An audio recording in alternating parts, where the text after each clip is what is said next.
Greetings, my fellow intellectuals and bookworms. Sorry for not being available for 2 months. I don't want to be like the British YouTuber guy who's disappeared for 2 years. Grade A under A. I got a job in a factory and was working pretty hard in the summer before going back to college. So there's that. Technically, I planned on having a video for you like 4 days ago about China's economic problems, but my phone kept crashing and I had to update it. So an hour and a half went down the drain. So today I'm going to talk to you about the 2022 midterms. Now, a lot of conventional wisdom says that the Republicans will automatically win it because the economy is shit. Or at least it's not as good as it could be. And there's some idea behind that. On the one hand, gas prices are still higher than they've been. On the other hand, they've fallen in my area by $1.30. I'm in California and I now have under $4.97 gas. Used to be over $6, so there's that. And we've had 2 bad quarters, a negative 0.8 quarter and a negative 1% quarter for GDP growth. On the other hand, we've had record GDP growth for like a solid couple quarters, although granted that was because of pandemic shutdowns. On the one hand, the unemployment rate is incredibly low in most of the country. In my state, it's like 3%. So, on the other hand, some conservatives have talked about that they believe that a lot of people just aren't filing for unemployment anymore, or that they created a whole bunch of shitty temporary jobs. Those same Republicans will in the next breath complain about how when they go to a fast food restaurant, there's labor shortage because people are ungrateful and, they're too proud to work fast food jobs.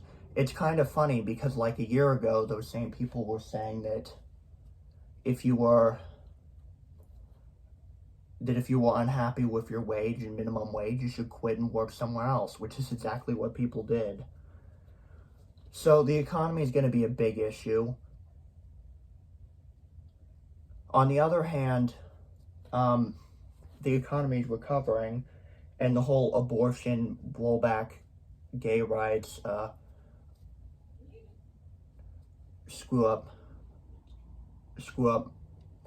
minority rights and stuff is very likely to piss off a decent number of voters.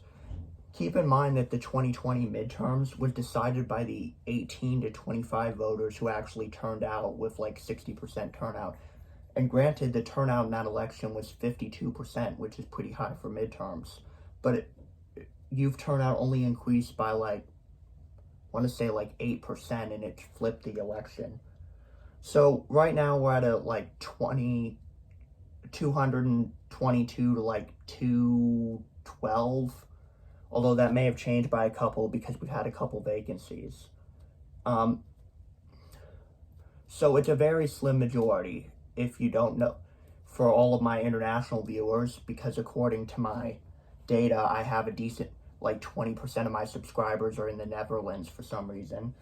In America, we have 435 House districts. Now, the other thing that's changed is redistricting. Basically, the governors get to draw where the state borders are. Now, basically, that means the governors essentially gerrymander the state house and federal and the regular House of Representatives. So that has substantially reduced the number of competitive districts. So what that means is there's only like 50 districts that are up for grabs, and there's 168 safe Democrat and 185 safe Republican seats. So it's going to come down to a whole bunch of marginal seats, like Colorado's new seat, or Oregon's new seat, or a couple Californian seats in the Central Valley that, have been flipping back and forth. Like, they elected Republican David Vallejo, but before that they elected a Democrat. Or the seat that returned Mike Garcia, a very conservative Republican in LA, who was an Army veteran. And keep in mind, there's a decent number of districts like that. Cook Partisan Voting Index says that it's R+5, but it has a Democrat in it. Or it says it's D+8 and it has a Republican in it. those are perfect for flipping. And there's a decent number of them. And here's the thing, like, a poll that says the Dems are up by 9 is an outlier poll. Yes, the poll seems solid. It has an even split between urban, rural, and suburban voters, and between Democrats, Republicans, and independents. An independent is a voter who's not formally registered with either party. And the thing about independent voters is usually they lean one way or the other. They lean conservative or they lean liberal. And in some states, if you're an independent and not registered with either party, you can't vote in the primary, which effectively means you can't vote in the general. So that's how voter registration can change. So you could be a lifelong Republican for years, and then you've all of a sudden noticed that things keep changing under them, and you want to conserve the status quo, so you swap parties.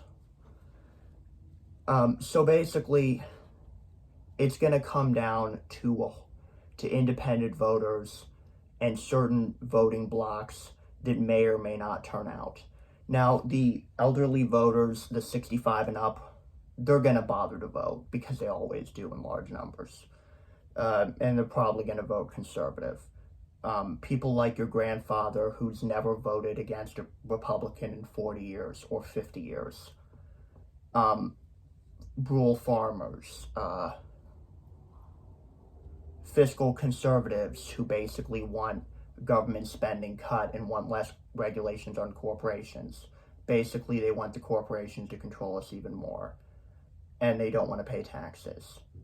Then you have the social conservatives. Basically, they hate abortion, they hate gay rights, and they want to reverse those. Now, they're always a slim minority. Yes, evangelicals are very common displayed in this reflecting on this country overseas. But you've got to keep in mind that there's only like 20% of the population that's evangelical, and these voters tend to skew older. It's basically a lot of abortion protesters are in their 70s, and of course they don't have to deal with an abortion. If it's a woman, she's never had an abortion, and now she's too old to have one, or she lived in a time in which it was possible to feed a family of 5 on one salary, and so she never had to make any hard decisions. So those voters are definitely going to be happy that the Supreme Court ruled that states can make whatever laws they want on abortion, and of course, Biden hasn't done anything. He could have stymied it multiple ways. He could have unleashed the DOJ on prosecuting them. He could have dug into the records of any of the Supreme Court justices and probably found crimes. He could have wrote an executive order taking away the power of the Supreme Court to do anything on it. He could have had the Senate pass a law taking away the responsibility for civil rights from the Supreme Court. He did nothing instead. And we've had 30 years to solidify it, probably more. We just haven't. If it went through the Senate or the House, it could be repealed by a Republican administration. But at the same time, it gets repealed by a court which the majority of people oppose, and it has absolutely no accountability. Well, I mean, I guess technically there's accountability in the same way that if your public official screws you one too many times, an insane, crazy person can shoot them. But keep in mind, I'm going to give you a bit on that statement. You should not assassinate anyone. This is in no way a call to violence, and I would be demonetized if I had enough subscribers. So these people were pleased by the Republican decision, but they're going to vote Republican anyway. What about the female voters who are ambivalent on abortion? Say they don't like abortion, but they don't want it illegal. All these voters are going to the other side, and we're seeing a sea change in voter registration with a lot of women signing up to vote who have never voted before. That could tip the election. I mean, keep in mind, in deep red Kansas, not only did they elect a very liberal, progressive governor, but the abortion referendum was defeated in almost all cases, by a large margin. Even in the rural counties, the vote was fucking close. So there's a lot of backlash to the Republicans, and then there's people like me, 18 to 25-year-olds, college students who've basically been getting screwed by the system forever. Now, granted, Biden is completely too little on student loan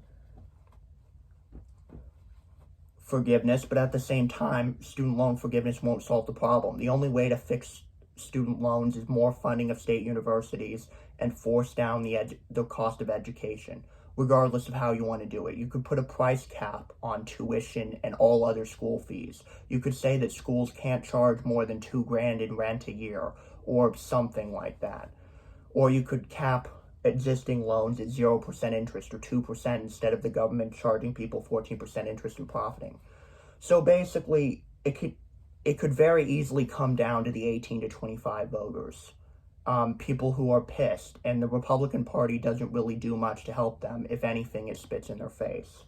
So let's look at the actual numbers. The Senate is still going to be close. It's going to come down to a couple states: Iowa, North Carolina, Georgia, Florida, Arizona, Nevada, Ohio, and Wisconsin, all of whom are trending blue, plus Pennsylvania. Pennsylvania will definitely go for the Democrats because the margin is too high. Same with Arizona. Nevada is getting shockingly close. Georgia is a toss-up. Nevada is still a toss-up. Iowa could go either way. Florida could go either way. The last election in North Carolina put it within recount range. Wisconsin's probably safe. So it's going to come down to a couple states, and it's looking like the Dems are going to win this one. All the other elections are hard. The governor race. Georgia and Texas have had unbelievable incompetence in government. Yet, even when at its best it was +3, now it's more like +10. It looks like, and of course it's because the governor of Georgia used his power as election official to purge the voter rolls in questionable legal means, and for some reason never had to deal with it. So the governor race, a couple governors will probably fall, and it's always going to be the Republican ones, because there are a lot of minority Democrat governments in red states have been replaced. You have Kansas, you have Texas, you have Kansas, you have Kentucky, and you have Louisiana, all of which essentially returned a Democrat because the previous governor was unbelievably corrupt and engaged in basically really bad fuck-ups. So you're not going to lose those, but the Republicans' position on abortion could cost them the Maryland governor race. Maryland is pretty solidly blue, although there's spots that are red. It could cost them Maryland. It could cost them Massachusetts. It could cost them New Hampshire and Vermont and Wisconsin. And keep in mind, the governor gets to draw the House maps, and if Democrats really cared, really cared about winning, they gerrymander as much as the Republicans. So there's that. Then when it comes to the state, let's look at the state house races. Most of the state houses are horribly gerrymandered, but in states like Michigan or Minnesota, in which it's like 35 to 37, you could flip a couple state houses for the Democrats if you put in some real effort. So, and then the House races are getting closer and closer. What used to be a 235 to 200 win for the Republicans is now moved to 225 to 210. The races are narrowing, and it's going to come down to the wire. For example, in my area, my district, I was represented by Katie Porter. We were moved because of redistricting. My district had an extra 1,000 voters it wasn't supposed to. So I was moved into Young Kim, a Republican's district. And despite being a very close district, it's more or less evenly split between registered Democrats, registered Republicans, and independents. She has not bothered to contact me. Meanwhile, Asif Mahmood is a progressive doctor who wants solutions to healthcare, and he's going to use his experience in healthcare to work on solutions. He's incredibly moderate but progressive at the same time. But he's better than the alternative. Ideally, I'd want someone more progressive than Katie Porter, but you fight with the army you have, not the army you want. So this is how the election stands today. The Senate is probably going to go to the Democrats. The House is going to be a toss-up. If it goes to the Republicans, we'll have 2 more years of incompetence, in which basically nothing can get passed because they've shown a complete willingness to kill any bills, no matter if it's veterans' health care or infrastructure funding, which they immediately brag about getting to their constituents when they voted no on it. So the state houses are too gerrymandered to make much of a difference, but it's possible that states like Arizona or Wisconsin or Minnesota or Michigan could flip. The governor races, a couple red governors will probably lose because they're incredibly liberal as a Republican, a group that's more or less disappearing. So they're too liberal for the conservatives, and their party put through anti-abortion law that the majority of voters oppose. So in this case, that's how you have the governor of Massachusetts, a Republican, pass a law saying that if any red state decides that they want to ban abortion and try and prosecute their citizens, that they won't comply. So that's the video. Like, comment, and subscribe if you've not done so. This is Sean Hartnett. I'm honestly surprised my channel hasn't grown nearly as much, but I like to celebrate all the new people. I kind of dream of being a famous YouTuber and having my political influence be larger because I want to eventually be a politician. So, have a great day. That's the midterm. Bye.